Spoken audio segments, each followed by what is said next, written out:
Alasan kenapa Loki pernah takut pada Kagami. Yo, Nakama penasaran tentang hal ini?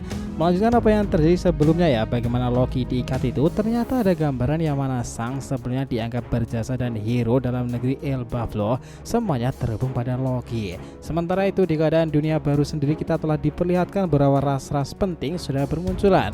Mereka membicarakan ras Buccaneer, bahkan ras Lunarian. Keadaan dari kekacauan ini benar-benar membuat para angkatan laut harus memikirkan langkah-langkah strategis lagi ya. Karena sepertinya melalui gambaran hipotesa ini, Akainu dan Kizaru sudah mengetahui siapa pria dengan luka bakar itu. Dari sini pertempuran Elbaf sepertinya akan makin melambungkan nama besar Joy Boy di dunia baru. Dia yang menarik beberapa orang besar akan saling terlibat satu sama lain di Elbaf loh.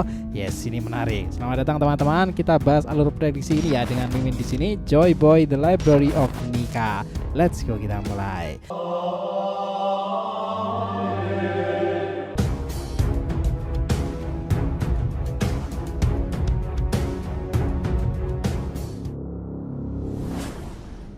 Namun sebelum masuk pembahasan, jangan lupa untuk like video ini ya nakama ya, supaya bentuk support kalian semuanya untuk channel ini ke depannya agar terus berkembang dan berpetualang bersama Nika Sang Joy Boy itu.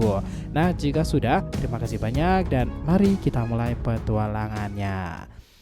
Nah, kisah cerita dimulai dengan memperlihatkan para anggota bajak laut Giant Warrior itu yang telah melaju dengan sangat cepat ke pulau raksasa Elbaf.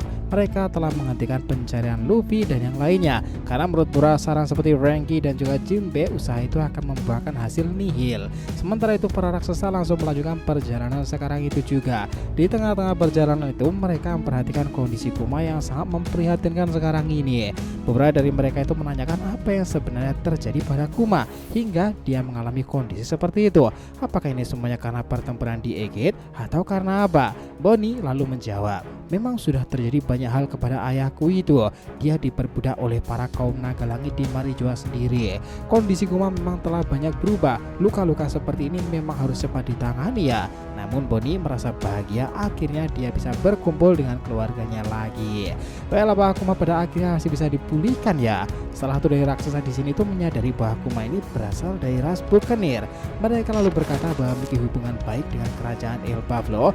Mereka melanjutkan, telah banyak para ras Buccaneer yang diburu oleh pemerintahan dunia karena telah melakukan dosa besar di masa lalu. Salah satu dari mereka tuh berasumsi jika ras Buccaneer telah dianggap sebagai penjahat karena mereka lah yang membuat kapal besar Noah.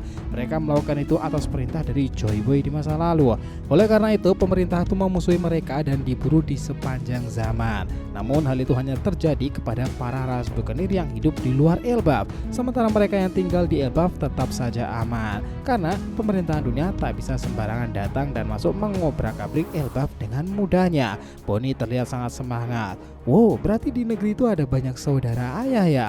Mereka semuanya lalu tersenyum. Memang ya, ras Buccaneer itu misterius dan salah satu cerita sejarah mengatakan kemampuan mereka yang spesial itu terhubung ke berbagai hal. Mungkin ada alasan pasti kenapa Vegapunk juga menyetujui ras Buccaneer Kuma sebagai bahan eksperimen kala itu kan ketika menjadi pasifista.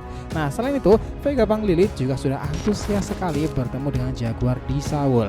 Karena sebagai bagian dari Vegapunk yang tersisa, Lilith merasa memang harus bertemu dengan Saul, apalagi dia juga memiliki misi untuk mempertemukan Saul dengan Nico Robin. Setelah itu, scene langsung berganti pada sebuah panel baru.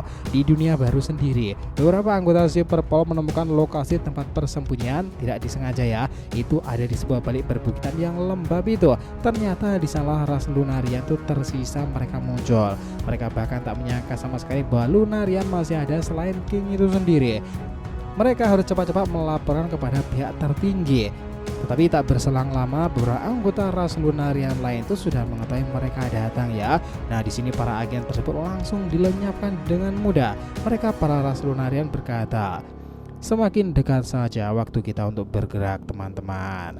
Real ini menarik karena ras Lunarian itu sepertinya mereka itu benar-benar membenci para angkatan laut bahkan pemerintahan dunia ya. Nah, salah satu dari mereka itu juga terlihat ingin sekali memburu Luffy. Agak ambigu sih di sini itu informasinya karena mereka sudah tahu siapa Joy Boy di era sekarang. Sepertinya memang ada hubungan ya yang masih misterius antara ras Lunarian tersebut dengan sang bajak laut pertama dalam sejarah itu Joy Boy. Mereka juga sempat menyinggung soal King Albert yang juga sudah kalah di tangan Luffy. King memanglah Lunarian, tetapi mereka juga tidak terlalu mengenal King lebih dalam lagi. Yang jelas kekuatan para Lunarian jika bersatu itu luar biasa. Apa alasan mereka dianggap musnah? Mungkin karena tragedi di masa lalu ya. Mereka berurusan dengan para petinggi lama angkatan laut semacam Kong atau bahkan Tigalan Garling itu sendiri.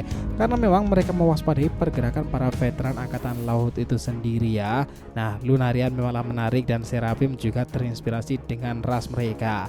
Nah, menghilangnya para agensi Purple itu bahkan buat Garling sendiri bisa menebak-nebak setelah sandi terakhir yang mereka kirimkan.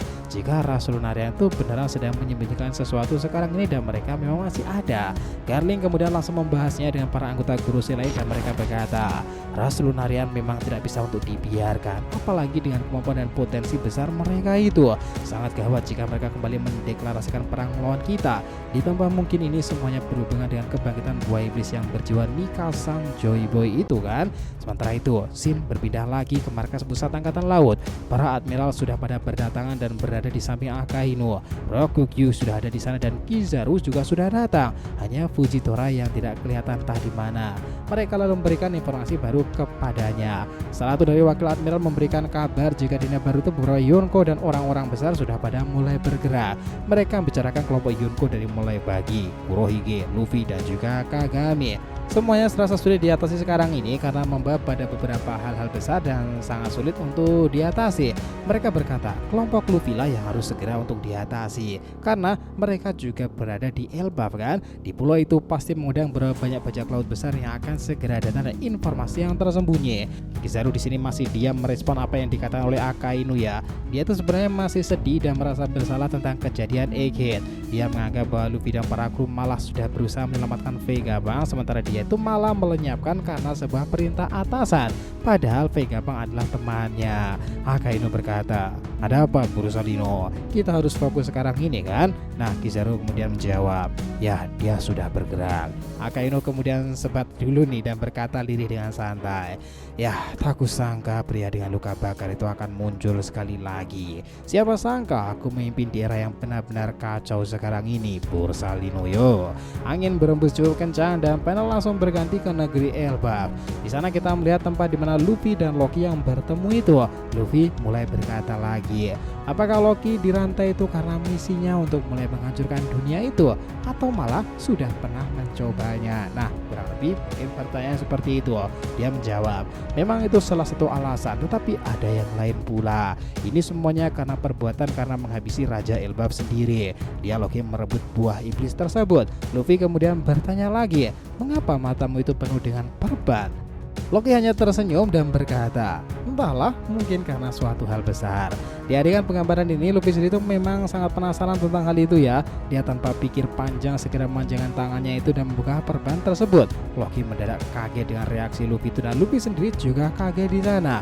Dia merasakan ada sesuatu yang sangatlah kelam, misterius dan aneh di mata Loki.